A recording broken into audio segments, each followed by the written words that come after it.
Merci de m'avoir invité pour cette contribution. Alors, moi, je voulais contribuer à travers GDR Intermat comme nouveau, en apportant un retour un peu plus industriel en fait à l'utilisation de la BRDF.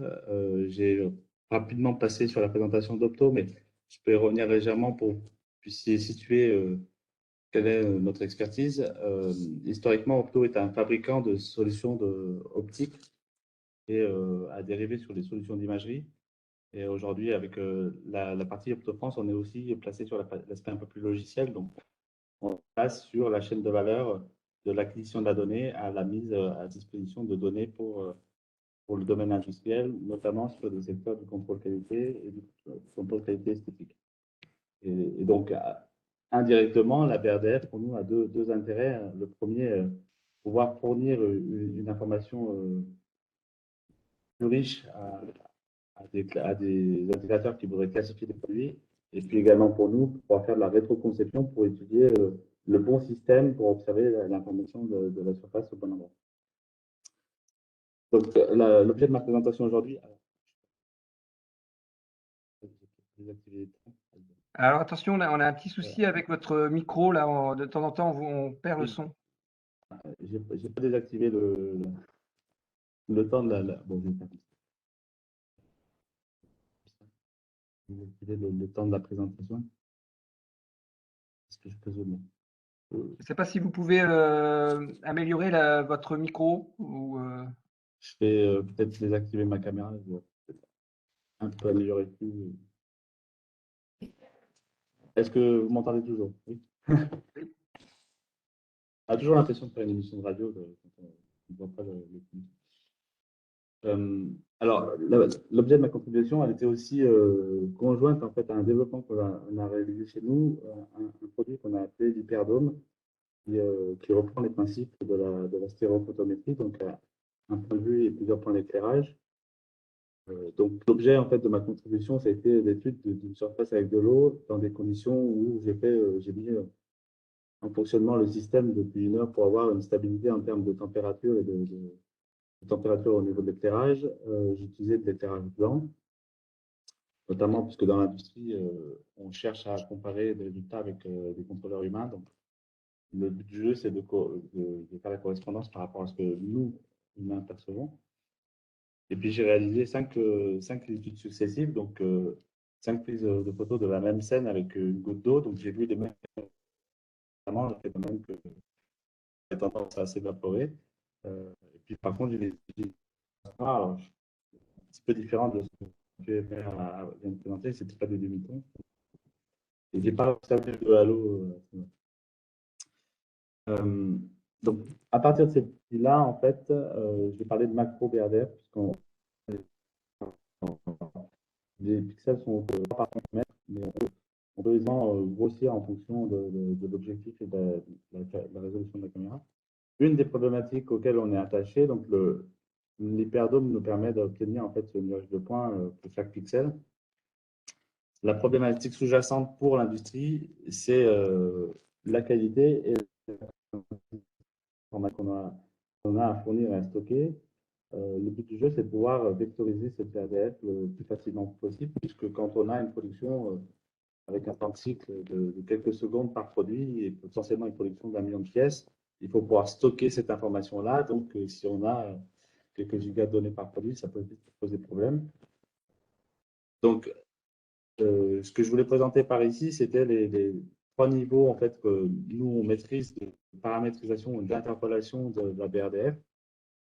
Donc, le niveau B, c'est plutôt une approche polynomiale. Le niveau C, on est plus sur quelque chose qui est pratiquement courant avec une approche d'harmonique hémisphérique. Et le 3e niveau, qui est celui de mes travaux de thèse sur la décomposition modale de la surface.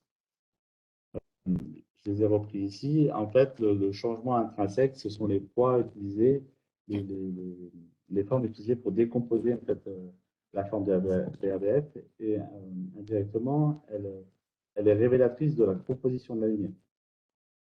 Et on pourrait faire une correspondance avec les réseaux de neurones à partir du moment où on arrivera à expliquer en fait, la forme de ces réseaux de neurones.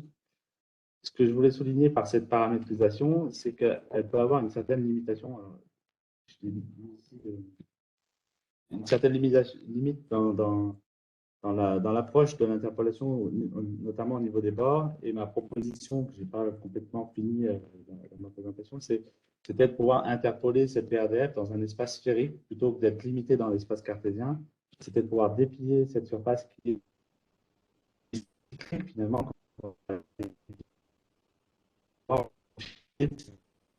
pour mieux interpoler la surface que dans l'espace cartésien. Alors, nous, on exploite la VRDF par couple, puisque en fait, ce qu'on fournit aux industriels, ce sont des données de l'échantillon en entier.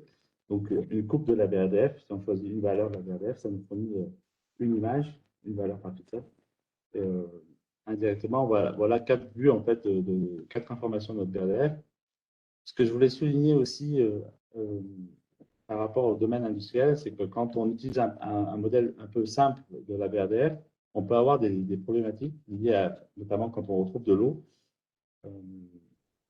quand on a le modèle qui est mal appliqué, notamment sur l'image du bas, on voit que les spécularités qui sont liées à la composition physique du dôme pour observer la surface peuvent révéler des spécularités. On ne voit pas le halo en l'occurrence, alors qu'elles ne sont pas révélées sur d'autres parties où on a de l'eau. Nous, la problématique indirecte de l'eau en industrie, c'est de pouvoir faire la différence entre la présence d'eau et une rayure et une hétérogénéité, de manière à éviter des fausses détections d'anomalies sur les surfaces. Donc, l'objet de mon étude, à travers la thématique quand l'eau s'en mêle, je me suis dit, voilà, je vais sauter sur l'occasion pour présenter notre point de départ et avoir un retour une critique de ce que j'ai mis en place. Donc, j'ai fait l'expérience d'étudier la même scène sur une demi-heure avec quelques gouttes qui sont mises en place et une évaporation qui s'est faite. Effectivement, donc, ça passe par l'observation de diminution des reflets en bordure de la goutte d'eau, une opacité qui s'estompe.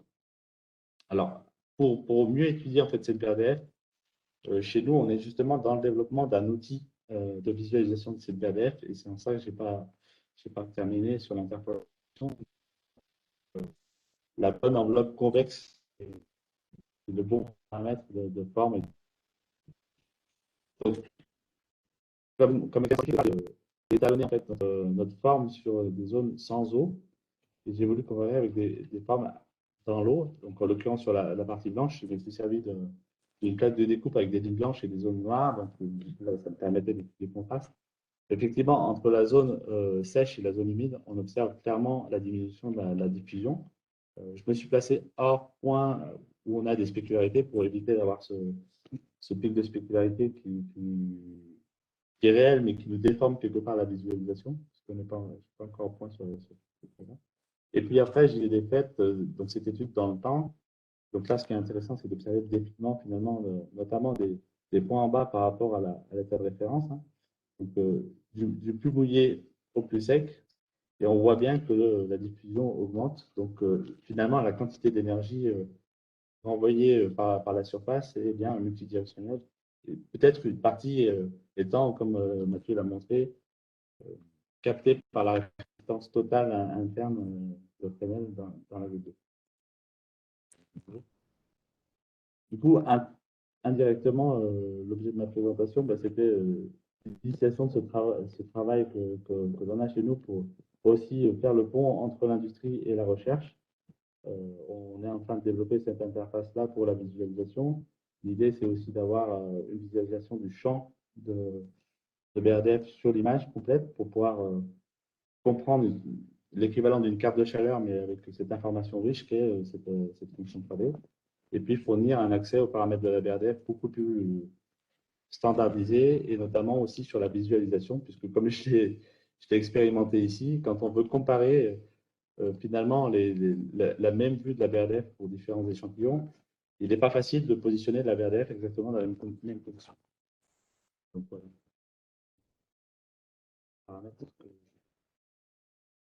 Voilà, c'est très succinct. Merci beaucoup. Merci. Est-ce qu'il y a des questions peut-être? Est-ce que vous pouvez nous dire un petit peu l'intérêt, qu'est-ce que serait l'intérêt de déplier cette BRDF? En fait, la problématique des solutions de mesure pour l'industrie, c'est qu'on a un nombre limité de points de mesure. Donc, ce qu'on va chercher, c'est détecter, à garantir la détection de tous les événements assez subtils, comme on peut avoir une rayure. Il va être un événement avec un pic spéculaire de vingtaine de degrés solides. On peut avoir sur des surfaces hautement réfléchissantes comme le semi-conducteur ou les pièces métalliques. En l'occurrence, là, j'ai pris une pièce plastique. Les pièces métalliques ont un contraste plus fort. Et donc, le but du jeu de pouvoir déplier, c'est de limiter les effets au bord qu'on va interpoler, notamment si on a des pics de spécularité sur les bords des points de mesure, et de mieux suivre finalement ce comportement qui est très tiré, très segmenté finalement quand on a que 64 points de mesure, en l'occurrence dans notre cas. Le but étant de lisser, mais sans perdre d'informations. Voilà. Donc, c'est une des limites que j'illustre ici par cette image des normales, c'est qu'on devrait avoir une représentation continue de la normale sur la surface d'eau. On a 3-4 points qui apparaissent principalement, qui sont liés en fait à des bonnes conditions de mesure pour ces points-là de la spécularité. Et là, on n'a pas le bon point de mesure pour révéler la spécularité liée à l'interface d'eau.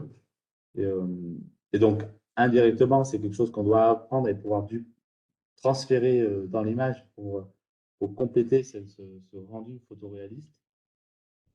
Parce que là, en tant qu'humain, on a en fait que c'est la goutte d'eau, il n'y a pas de problème. Mais si on veut pouvoir automatiser ce système-là pour le rendre dans la thématique industrie 4.0, il faut pouvoir glisser cette bonne forme dans toutes les directions avec une résolution d'un bras de au moins 1 degré, enfin, chaque degré. C'est-à-dire que là, voilà, ce ne permet pas de voir cette représentation.